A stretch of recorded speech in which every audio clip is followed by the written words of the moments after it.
Hello, it's Silas for DinoPC, and today we're going 8-bit.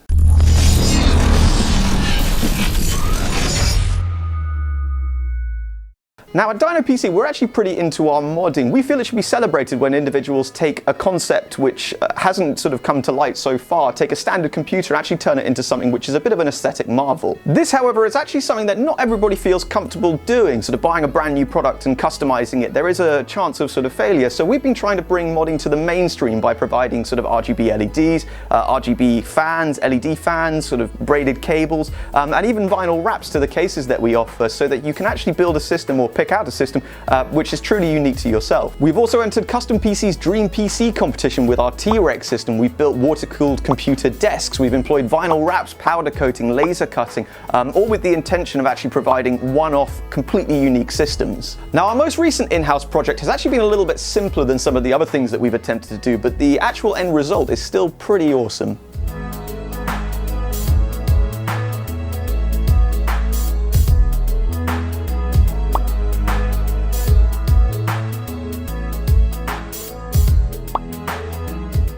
Albeit not the most powerful system we offer, this is actually a one-off build for Carlos, who you may have seen in previous DinoPC videos, as a present for his son. His son is also really into Minecraft, something that I'm sure many of you are also guilty of, and because of this, we elected to design a system tailored to his favorite game. Now, the initial idea had been to take one of our mini ITX LAN systems as a base and have the outside painted to match an element from the game. We then found that Thermaltake actually produced an almost exact cube-shaped case with flat panels on every side, which would allow us to easily have the case vinyl wrapped, something we have quite a bit of experience with. As I tend to do a lot of the graphics for DinoPC, I was tasked with preparing the artwork for print.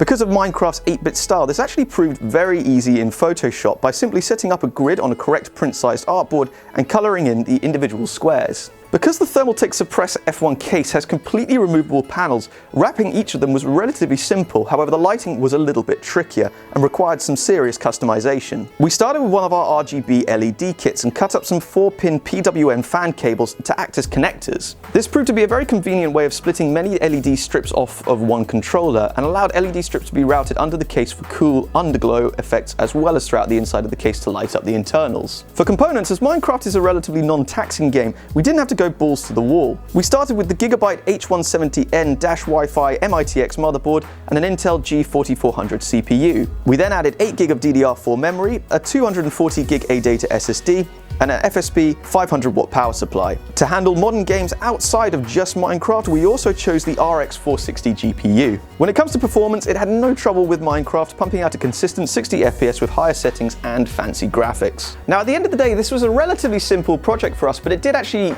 require quite a lot of brainstorming to overcome some of the issues that we faced. Initially starting off with the idea of having the case powder coated or painted, and then realizing that we couldn't actually get that down to the finer sort of points that we wanted it, we elected to go for vinyl wrapping, and that was only really possible because we were able to find a case which did allow that to be a little bit easier in terms of applying the vinyl. Consistently returning to brainstorming, though, did allow a lot of the guys from DinoPC to input their 2 cents, which did allow us to overcome a lot of the issues and come up with the best kind of case solution for this particular project. And at the end of the day, I think the results are pretty awesome, and the process itself is actually relatively repeatable, which is kind of cool as well. So unfortunately, we weren't able to go into much finer detail on this particular project. As it was a Christmas present for Carlos' son, we have actually had to have it shipped out relatively quickly to kind of keep him happy. But let us know in the comments below what you think of the project overall, and by all means share any sort of modding experience that you've had in the past. Make sure you also leave us a like or a dislike, and please let us know in the comments what your sort of opinion is of the project itself and why you like this video or you dislike it. Make sure as well that you subscribe to get more updates on future projects that we're working on, some of the other mods that we've got planned.